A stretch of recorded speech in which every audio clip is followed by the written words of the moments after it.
Trying to figure out your career these days, it feels, well, unpredictable, doesn't it? It's like the ground is constantly shifting under your feet. We talk a lot about having the right employability skills, communication, teamwork, all that. But is just checking those boxes really enough anymore? Or do we need something maybe deeper, a different way of thinking about it all? That's exactly what got us interested in the source for this deep dive. It's a really fascinating 2019 paper by Bates, Rixon, Carbone, and Pilgrim. And it's got this great title, Beyond Employability Skills, Developing Professional Purpose. So our mission today is really get into what they mean by professional purpose. We want to unpack their model and figure out what it means for your career, how it might help you get ready for whatever the future of work throws at us. Yeah, and that context is just so important right now. The labor market is, well, turbulent is a good word for it. You've got constant corporate restructuring, the gig economy is obviously huge, and jobs themselves. They're appearing and disappearing faster than ever. All this uncertainty, it really it puts a lot more responsibility back on you, the individual. You have to be proactive about managing your own career path. Okay, let's unpack this then.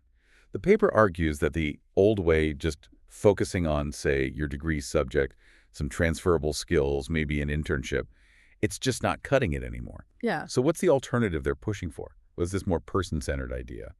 Well, they're really advocating for a shift towards focusing on the individual's own self-awareness, their confidence, and critically their adaptability. And this all comes together in their main concept, which they call professional purpose. Professional purpose, okay. Yeah, and they define it as a kind of career-specific version of having a purpose in life. They describe it as this central, self-organizing aim for your professional life. Think of it like an inner compass. It helps stimulate your goals, it guides how you act, and it gives you that sense of meaning in what you do. But, and this is really key, it's not about hitting one single target. It's more of a mindset. A mindset. Exactly. A flexible mindset that keeps you motivated for continuous growth, pursuing different goals as things change. That distinction feels really important, a mindset, not a fixed destination. Why is that flexibility so vital in their view? It's absolutely crucial because we just don't know what the future work environment will look like, right? Or what specific jobs will even exist. A fixed view would actually hold you back. The paper really hammers this home. Just learning skills isn't sufficient. What you actually need is a mindset that empowers you, that makes you feel responsible for your own employability and ready to adapt. Okay, this is where it gets really interesting and practical. They break down this mindset into two core elements. Can you explain those? The predisposition to perceive and reasoning. Sure. So predisposition to perceive.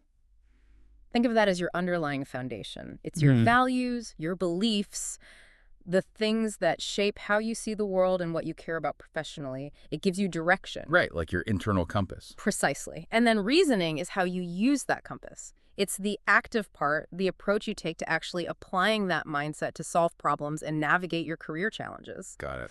So together, they build this commitment to shaping a professional future that actually feels right for you based on your own values and what you aspire to. So it's the combination of what you value and how you actively think and act on it. And they identified 4 specific mindsets within this bigger professional purpose idea. You mentioned curiosity, action. That's right. Curiosity, action, collaboration, and growth. These are like the engines that drive proactive behavior. They put that inner compass into motion.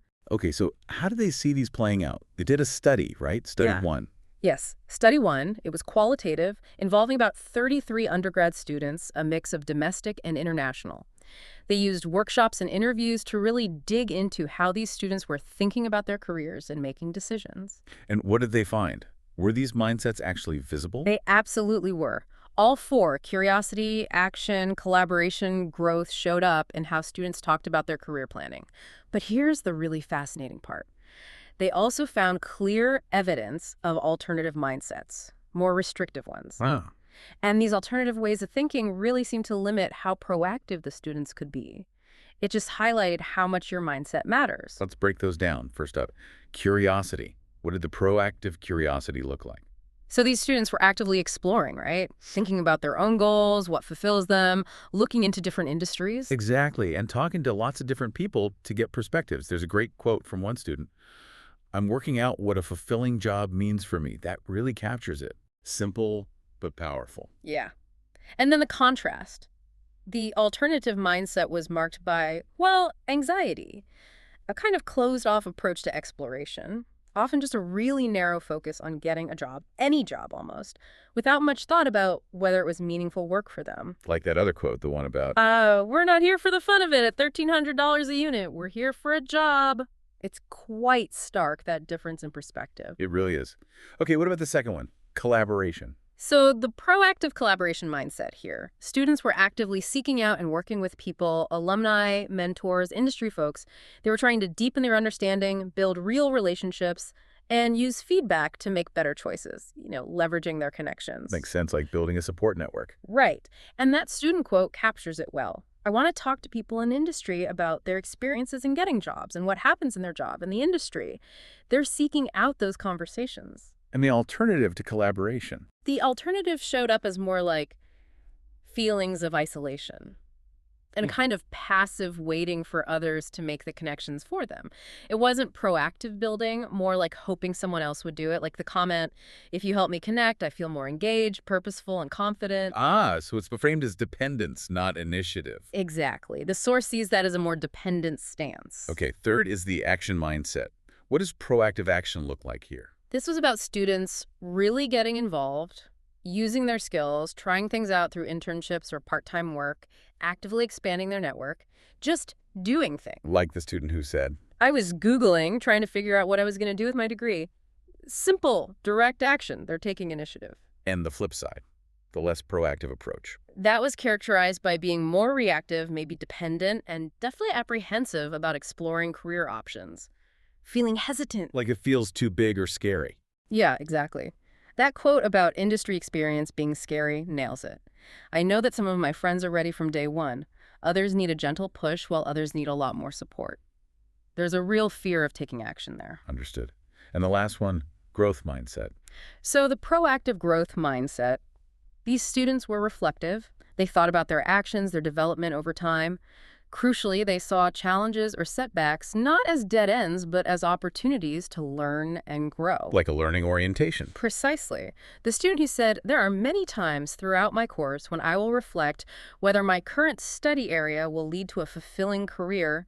That's ongoing reflection, part of growth. And the alternative here is like a fixed mindset. Yeah, they termed it alternative or fixed.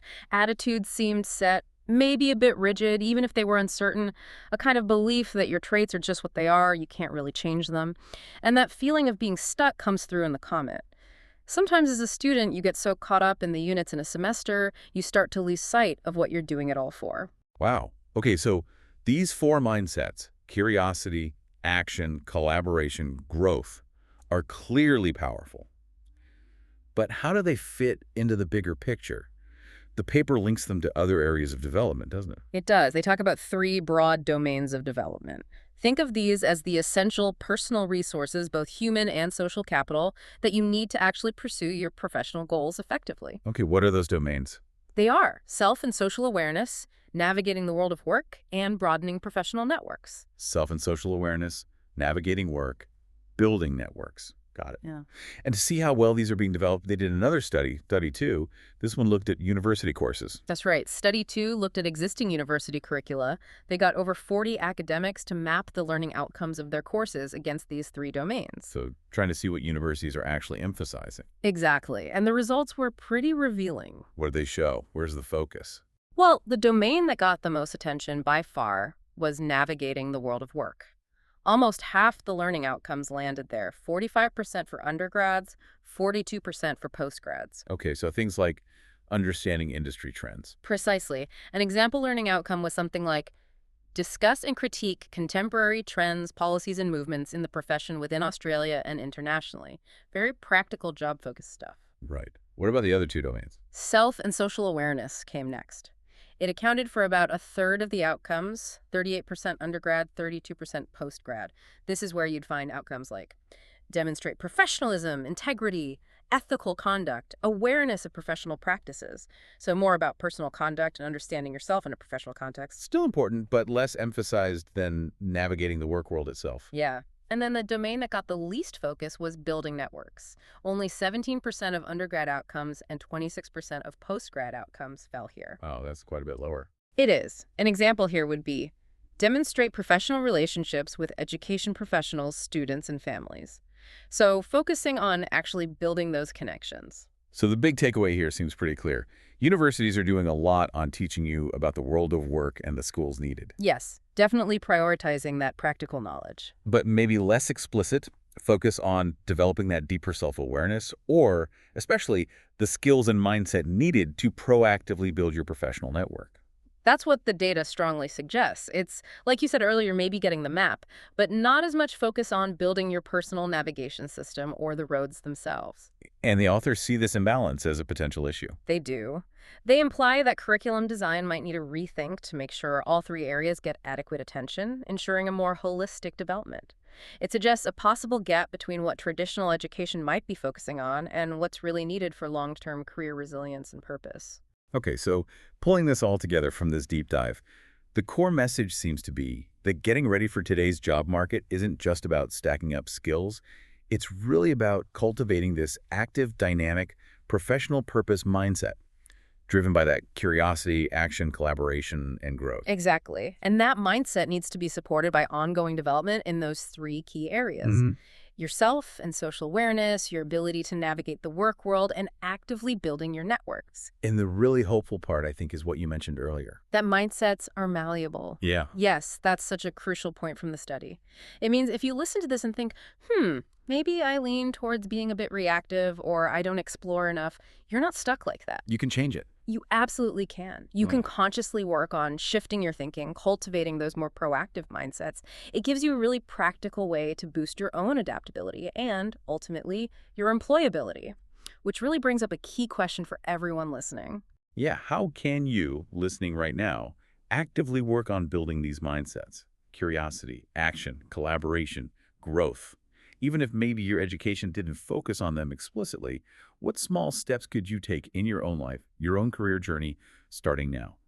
So in this deep dive, we've seen that professional purpose isn't some endpoint you arrive at. It's an active, ongoing mindset.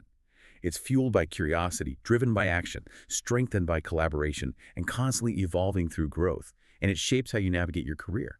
So knowing that these mindsets can be changed, can be developed. Here's a final thought to leave you with. What's one specific, maybe even small action you could commit to taking this week? Something rooted in either curiosity or collaboration or action or growth that would help you proactively shape your own professional purpose. Something to definitely think about. That's all for this deep dive.